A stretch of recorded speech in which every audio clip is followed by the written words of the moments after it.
Bonjour à tous et bienvenue. Alors, elle est experte en réseaux sociaux et aussi conférencière internationale. Elle est l'auteure du livre à succès Génération TikTok, un nouvel Eldorado pour les marques. Elle, c'est Amélie Ebongué. Amélie, bonjour. Bonjour René, merci pour l'invitation. Ravie de te voir. Alors, on se connaît à travers justement ou grâce à la technologie, mais on ne s'est jamais vu. Première fois. Et je suis ravie que tu sois là. Alors, on ne va pas te définir aujourd'hui juste par ce livre, même si c'est un best-seller, mais puisque tu es l'experte du jour, on ne va pas se gêner. Il y a 3 ans, tu disais que TikTok, c'était 800 millions d'utilisateurs, plus de 2 milliards de téléchargements par an. Où en est la plateforme aujourd'hui? Et quel est ton recul? C'est vrai que c'est une plateforme qui a énormément évolué. Aujourd'hui, la plateforme, elle a surpassé son nombre d'utilisateurs en passant à 1,5 milliard, c'est-à-dire qu'elle est quasiment au même niveau qu'une plateforme concurrente qui est Instagram, qui appartient à la famille d'applications possédées par le groupe Meta, dont Facebook, Instagram, WhatsApp et d'autres produits périphériques sont issus. Quel bilan on peut dresser 3 ans plus tard? Aujourd'hui, TikTok, c'est la plateforme numéro 1 en termes de création de contenu pour des formats courts, mais pas exclusivement. C'est-à-dire que c'est une plateforme qui ne cesse de se réinventer. Aujourd'hui, on a différents formats qui permettent de créer et de produire du contenu, qu'on soit indépendant, qu'on soit une entreprise, qu'on soit même une personne sans réelle activité, je dirais, de production à valeur commerciale. On peut avoir sa place sur TikTok. C'est une plateforme qui a donné l'opportunité et laissé la place à tout un chacun d'être un créateur. Et ça passe par des vidéos verticales, donc des formats courts. Ça passe par l'économie du live streaming. Aujourd'hui, c'est l'un des produits, je dirais, assez phares de la plateforme où ils cherchent à générer du revenu à travers les créateurs, mais aussi à travers des entreprises qui cherchent à rentrer en conversation avec leurs audiences en direct sur une période donnée, selon la durée du live qu'on souhaite créer pour notre audience. Alors, dans cet écosystème que tu décris, quelle est la place des créateurs de contenu africains par rapport à TikTok? Est-ce qu'ils peuvent générer autant de revenus qu'un créateur en Europe, par exemple? Alors, c'est une très bonne question. Et aujourd'hui, je pense que tous les créateurs de contenu devraient chercher à regarder quelle est la plateforme qui convient le mieux à la création qu'ils souhaitent produire et engager sur les différents canaux. On parle beaucoup de TikTok, qui est une plateforme qui rémunère je dirais de façon correcte certains créateurs qui vont investir du temps, investir de la production et avoir une vraie ligne éditoriale quand ils le veulent. D'autres plateformes existent, c'est le cas de YouTube qui a une vraie force de frappe de manière générale sur les audiences et encore plus sur les créateurs de contenu présents pour certains en Afrique. Et je dirais enfin que WhatsApp devient aujourd'hui une plateforme à part entière. Pourtant, c'est une messagerie à la base. Exactement, mais qui devient aujourd'hui une plateforme intéressante pour tirer profit à travers son écosystème de contenu sur Internet. Alors, tu disais il y a quelques années qu'il te semblait que TikTok avait un fort impact géostratégique. Est-ce que tu crois que c'est toujours d'actualité? Si oui, pourquoi? Oui, alors aujourd'hui, TikTok, c'est une plateforme qui compte dans l'échiquier mondial et on est à la fois en collision avec l'économie donc des plateformes et donc de la technologie et ce que ça regroupe. Plateforme chinoise par essence qui appartient au groupe ByteDance, donc qui va de front aujourd'hui avec l'hégémonie et la suprématie que les plateformes comme Facebook ou encore Instagram décident d'avoir à l'échelle du monde. Donc c'est intéressant de voir finalement comment aujourd'hui cette bataille technologique prend de plus en plus de place, sanctionnée dans certains pays, interdit et régulé dans d'autres pays. Quand on regarde certaines études d'actualité et assez fraîches, on voit que certains pays décident de réduire le temps passé sur les réseaux sociaux, toutes plateformes confondues. Devant des élections, par exemple. Exactement. Je prends le cas de l'Australie qui est en train de faire passer une loi pour interdire l'accès aux réseaux sociaux aux enfants de moins de 16 ans. On regarde aussi que certaines données qui sont publiques permettent de réduire l'accès à certains contenus sur une plateforme comme TikTok, et c'est le cas dans certains pays, notamment en Europe, avec les dernières commissions et sanctions que la plateforme a reçues. Alors c'est toujours des conversations qui prennent plusieurs mois, qui s'étalent sur plusieurs années, qui sont des amendements, mais qui ne sont jamais vraiment entrepris comme une décision définitive et ferme. Donc, si je te dis technologie et politique, qu'est-ce que ça t'inspire ? Ça m'inspire technocratie.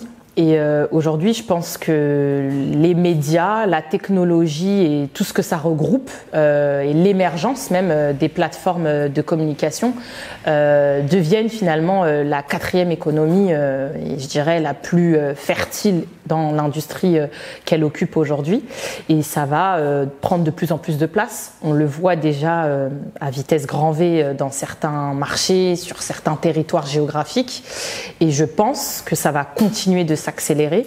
Il faut suivre pour comprendre ce qui se passe et ce qui se dessine autour de nous, puisqu'aujourd'hui on ne peut plus développer une activité, une entreprise commerciale si on ne possède pas de pouvoir économique derrière pour accompagner et défendre nos idées sur un territoire donné.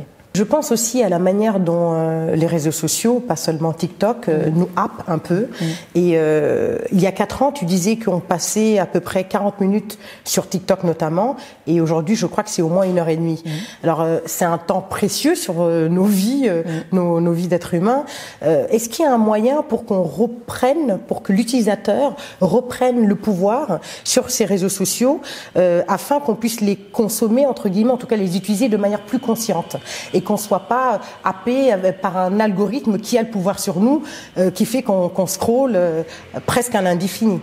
Oui, alors il y a une réalité, c'est qu'aujourd'hui les algorithmes ils sont façonnés de ce qu'on appelle la dopamine. C'est une hormone qui est censée stimuler et donner de l'excitation et de l'envie constante de consommer, ce qui est de facto pas normal.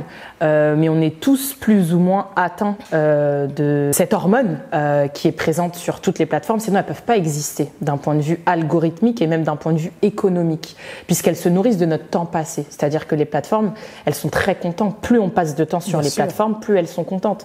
Et je pense Comment reprendre le pouvoir ? Est-ce que toi, l'experte, tu peux nous donner des tuyaux ? Alors, le premier point, ce serait de réguler son temps passé. Et cette régulation, elle est individuelle. Avant d'être collective, c'est déjà de contrôler le temps qu'on peut passer sur les différentes plateformes. Et tout réseau confondu, j'inclus WhatsApp, Telegram, YouTube, Instagram, Facebook, Snapchat et j'en passe.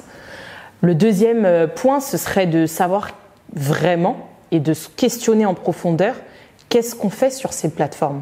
Est-ce qu'on vient consommer ? Est-ce qu'on vient acheter ? Est-ce qu'on vient s'informer ? Parce que dès lors qu'on fait le bilan sur toutes les plateformes qu'on consomme, on va se rendre compte qu'en fait on passe pas le même temps et on vient pas chercher la même chose. Et enfin le dernier point, je dirais que il faut pas suivre parce qu'il y a une nouvelle plateforme et qu'on veut absolument être dessus sans avoir de substance pour produire. Je pense que la véritable question à se poser, c'est qu'est-ce qu'on veut développer sur tel ou tel réseau. Et à partir de là, on a un peu sa liste personnelle des éléments qu'il faut faire et mettre en place pour soi. Mais je dirais le premier point, c'est de réguler. Et sur toutes les plateformes, aujourd'hui, on a la possibilité de réguler son temps passé dans les onglets de préférence et de paramétrage des différentes plateformes. Toi qui es experte des réseaux sociaux, qu'est-ce que tu pourrais donner comme conseil pratique à des créateurs de contenu africains pour avoir plus de visibilité sur les réseaux sociaux ? Alors, je pense que déjà, si on se pose sur l'enjeu de la visibilité, c'est pas un bon élément. Je pense qu'il faut pas en faire un. C'est pas le plus important. C'est pas un bon élément pour se lancer en fait. Il faut pas en faire un critère principal. Objectif. Exactement. Je pense que le premier point, c'est de se dire ok, qu'est-ce qu'on veut produire ? Qu'est-ce qu'on veut produire ? Qu'est-ce qu'on veut livrer au monde ? Dès lors qu'on se pose cette question, le deuxième enjeu, c'est de se dire ok, qui je veux toucher ? Se questionner sur sa cible, à qui je m'adresse et pourquoi je m'adresse à eux. Et enfin, le dernier point, c'est de se dire quels éléments je suis prêt à mettre pour produire suffisamment. Parce que la réalité, c'est que tout le monde veut aujourd'hui atteindre une audience la plus large et la plus grande possible, sans mettre les réels efforts derrière. Et moi, je dis toujours que à mesure où on va mettre des efforts, et donc la capacité de production pour atteindre ses objectifs, on va pouvoir facilement répondre à ses propres critères et à ses objectifs de réussite, qui ne sont pas forcément à la notoriété, qui peuvent se mesurer à la qualité, et c'est très bien. Je pense que c'est le premier enjeu, c'est d'abord de produire des contenus de qualité avant de se poser la question de l'audience et qui on va toucher derrière. Donc si on t'écoute, en fait, tout le monde ne devrait pas vouloir absolument être sur les réseaux sociaux, en tout cas en tant que créateur de contenu. Alors tout le monde ne devrait pas chercher à être célèbre, parce que je pense que la célébrité, c'est pas un critère de qualité et d'impact sur les réseaux sociaux. On peut avoir une autorité qui se mesure en ce qu'on appelle les vanity metrics, donc ces données qui sont vaniteuses, qui se mesurent au nombre d'abonnés, à la qualité de nos engagements, à la visibilité de nos contenus. Mais ça ne définit pas nécessairement la qualité de notre contenu. Ouais. Qu'est-ce que ça t'inspire de voir que ce réseau social qui peut être utilisé de manière intelligente, on voit beaucoup d'éléments d'edutainment, mais aussi ça peut être une perte de temps incroyable. Je vois que les gens mettent n'importe quel contenu, des contenus parfois même qui peuvent engendrer du stress. Qu'est-ce que ça t'inspire ? C'est vrai qu'aujourd'hui, toutes les plateformes, en tout cas les plus importantes, doivent s'équiper et s'outiller d'un département qu'on appelle Trust and Safety, qui sont donc en charge de réguler tous les contenus, toute la bande passante de contenus vidéo, écrits, audio, qui transitent sur leur serveur, pour qu'ensuite, elles puissent livrer un algorithme à peu près correct aux utilisateurs. Et c'est ce que fait notamment TikTok, qui a tout un département et une vraie équipe pour permettre aux utilisateurs de ne pas avoir accès à des contenus dangereux, voire sensibles pour les utilisateurs. Par exemple, ce qui nous évite, c'est d'avoir des contenus de suicide en direct, c'est d'avoir des contenus dangereux avec des personnes qui possèdent des armes. Parce qu'on n'en parle pas assez, je trouve, que c'est des contenus qui sont disponibles sur la toile, absolument, mais que les plateformes font un effort qui est titanesque pour nous empêcher de voir ça. On leur jette même la pierre, je trouve. Il y a même un procès contre TikTok actuellement, n'est-ce pas ? Oui, c'est assez courant, je dirais, pour la plateforme de recevoir des procès. Mais là, c'est assez particulier. Je crois que c'est plusieurs familles qui se réunissent parce que un enfant aurait été victime de cette accumulation de vidéos qui l'aurait incité à se suicider, et donc il porte plainte pour ça, n'est-ce pas ? Oui, alors c'est un comité. C'est-à-dire que plusieurs familles qui se sont constituées en comité pour aller directement à la Cour européenne pour porter plainte donc contre la plateforme visant la plateforme aurait été incitée à proposer des contenus sensibles, voire à caractère de suicide auprès des utilisateurs, et donc en l'occurrence des jeunes mineurs qui ne devraient pas être présents sur la plateforme, mais qui l'ont quand même été. Et donc là, on questionne à la fois la responsabilité individuelle de l'enfant, la responsabilité parentale, mais aussi la responsabilité de la plateforme qui elle-même a libéralement publié ses contenus et les a mis en ligne. Mais on questionne aussi l'État, puisque finalement, tout dépend de la géolocalisation du contenu.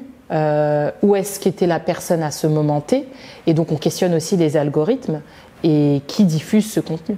Est-ce que les propriétaires de TikTok peuvent restreindre l'utilisation pour les mineurs, par exemple ? Est-ce que nous, parents, on peut faire en sorte que nos enfants ne soient pas exposés à des images violentes, de suicide, etc. Qu'est-ce que nous, parents, on peut faire en connaissant pas la technologie ? Alors, pour répondre au début de ta question, les plateformes, elles peuvent tout faire. Si elles sont capables de réduire la visibilité des contenus, ce qu'on appelle le shadow ban, c'est-à-dire empêcher un utilisateur de voir tel ou tel type de contenu, ou même de réduire la visibilité de ses propres contenus à son audience, c'est qu'elle peut aussi réguler son algorithme. Si elle est capable de faire ça, sa responsabilité, elle lui est indue, c'est-à-dire qu'elle est capable de réduire. Donc peut-être que ça doit commencer par eux d'abord, avant de parler de l'individu qui peut être juste un mineur, des parents qui peuvent ne pas maîtriser les réseaux sociaux, etc. Complètement. Et moi, je blâme absolument pas les parents qui ne savent pas gérer les réseaux sociaux, parce que on en croise tous les jours, c'est assez monnaie courante, et de se dire que tout le monde maîtrise les réseaux sociaux, c'est faux, puisqu'aujourd'hui, on a des parents qui ne savent pas lire, qui ne savent pas écrire, et ça, il faut pouvoir accepter aussi l'évolution de la société. C'est-à-dire qu'on parle de progrès social, mais le progrès social, c'est aussi l'alphabétisation et la numérisation. On a de plus en plus de familles qui sont certes ouvertes à ce que leurs enfants puissent proposer du contenu sur les réseaux sociaux, mais c'est pas la grande majorité. Maintenant, d'un point de vue parental, si on me questionne sur ce qu'il faut faire pour les enfants, moi je dirais d'entrée de jeu qu'il ne faut pas donner accès à un téléphone portable à un enfant mineur, à condition de réguler. Encore une fois, c'est une liberté que chacun décide d'avoir et c'est un avis que tu me demandes d'un point de vue personnel et aussi parental. Alors là, c'est à la maman que je m'adresse. Est-ce que ton fils a TikTok? Non, moi, mon fils, il n'a pas TikTok et d'un point de vue parental, là, je m'exprime d'un point de vue de mère, je pense que l'enjeu, c'est pas de mettre l'attention sur mon fils et de faire en sorte qu'il soit visible sur les réseaux sociaux. Moi, je cherche à protéger mon fils, déjà pour son espace mental, mais aussi pour qu'il se concentre sur son éducation et sa vie d'enfant. Je pense que sa vie, elle n'a pas à être sur Internet, elle n'a pas à être sur les réseaux sociaux. Il m'a pas donné son accord pour l'être, et quand bien même, quand il est près de moi et que je suis en situation sur les réseaux sociaux, je fais toujours très attention au fait qu'il soit d'accord pour être visible sur Internet. Je pense qu'on oublie souvent que nos enfants nous appartiennent pas. Ils nous ont rien demandé. Le fait qu'ils soient présents dans ma vie, c'est une grâce, c'est une chance, mais j'ai pas à l'exposer à autant de médiatisation. Et je reviens sur le sujet de l'éducation. Moi, je pense que son objectif déjà d'enfant, c'est d'être heureux, épanoui, en bonne santé, qu'il puisse aller à l'école dans de bonnes conditions et d'être sur Internet, il me l'a pas demandé. Donc je pense que si déjà on peut gérer ce minimum, c'est déjà pas mal. Donc moi, mon fils, il n'est pas sur les plateformes sociales, il n'a pas de téléphone portable et je sais que c'est peut-être très dur dans la société dans laquelle on est, mais c'est un travail quotidien de tous les jours. Et je me suis mise d'accord moi-même pour que ça puisse être comme ça, et ça doit fonctionner comme ça en fait. C'est pas facile, mais c'est aussi ça l'éducation. Et je suis sûre qu'il y a beaucoup de mamans qui vont écouter avec beaucoup d'intérêt. Exactement. C'est la maman en toi qui a parlé, on va l'écouter aussi. La maman experte. Alors comment est-ce que tu vois au jour d'aujourd'hui évoluer les réseaux sociaux ? Alors moi je dirais que les réseaux sociaux aujourd'hui ont pris une place prépondérante dans nos vies et on ne peut plus s'en passer. Alors bien sûr, qu'est-ce qu'on en fait, comment on veut évoluer avec, quel est notre rapport aussi à la digitalisation et aux différentes plateformes sociales. Et quel sera le futur ? Est-ce que tu imagines d'autres réseaux sociaux encore ou est-ce que à un moment ça va s'essouffler ? C'est quoi le futur à ton avis ? Alors des réseaux sociaux qui naissent, il y en a tous les jours. Aujourd'hui, on part de Blue Sky qui devient la plateforme où de plus en plus de leaders d'opinion, de journalistes, mais aussi de personnes qui en ont marre de Twitter et nouvellement X et de ce que c'est devenu, donc qui décident de migrer vers de nouveaux territoires d'expression, c'est le cas de Blue Sky, mais on a aussi des plateformes qui ont été aspirées par d'autres géants et qui sont pourtant très importantes et qui ont pignon sur rue et qui ont toujours très bien fonctionné. Je dirais que le futur, il va être sur la personnalisation. On va avoir des plateformes qui vont se centrer sur l'utilisateur, ses besoins, ses désirs. Et ça va être des vrais assistants personnalisés sur le numérique. Après, comment on les utilise, tout est l'enjeu et la question d'aller en profondeur de ces différentes plateformes. Ouais. Est-ce que tu penses que les réseaux sociaux pourraient développer des fonctionnalités qui nous permettraient peut-être de plus s'éduquer, pas que se divertir, mais tout en étant plus dans l'edutainment ? Oui, alors aujourd'hui, les plateformes, elles cherchent et elles le font déjà en proposant des contenus éducatifs. Il y a des programmes proposés sur quasiment toutes les plateformes. Est-ce que tu penses qu'on a atteint la limite ou est-ce qu'on pourrait aller encore plus loin, imaginer quelque chose de plus fort, de plus puissant ? Non, on n'a pas atteint la limite puisqu'aujourd'hui, avec l'arrivée de l'intelligence artificielle sur quasiment toutes les plateformes sociales et même plus largement dans la société, on n'a pas encore atteint la limite des plateformes sociales et de ce qu'elles peuvent nous apporter, puisque accompagné d'une intelligence artificielle, on va être assisté dans quasiment toutes les tâches du quotidien.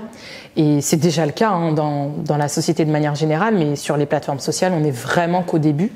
Donc je pense que ça va être vraiment l'assistant personnalisé à l'ère du numérique. Alors, je sais que tu es une experte des réseaux sociaux, tu travailles sur ces sujets-là depuis que tu as 17 ans, je crois. Et toi, comment tu souhaites évoluer entre ta connaissance des réseaux sociaux, ton envie peut-être de faire de la recherche aujourd'hui, tu m'en parlais tout à l'heure, et ton envie aussi de grandir autrement? Oui, alors c'est vrai que je suis dans une phase de ma carrière où aujourd'hui je ne veux plus faire l'impasse sur la recherche et ce que ces différentes plateformes et cette économie aujourd'hui du numérique nous apportent au sein de la société, comment elle fait évoluer la société, comment elle la fait progresser. Je reviens de 3 années et demie d'expérience et même de vie humaine à l'étranger, dans l'un des pays les plus développés au monde quand même, il faut pouvoir le dire.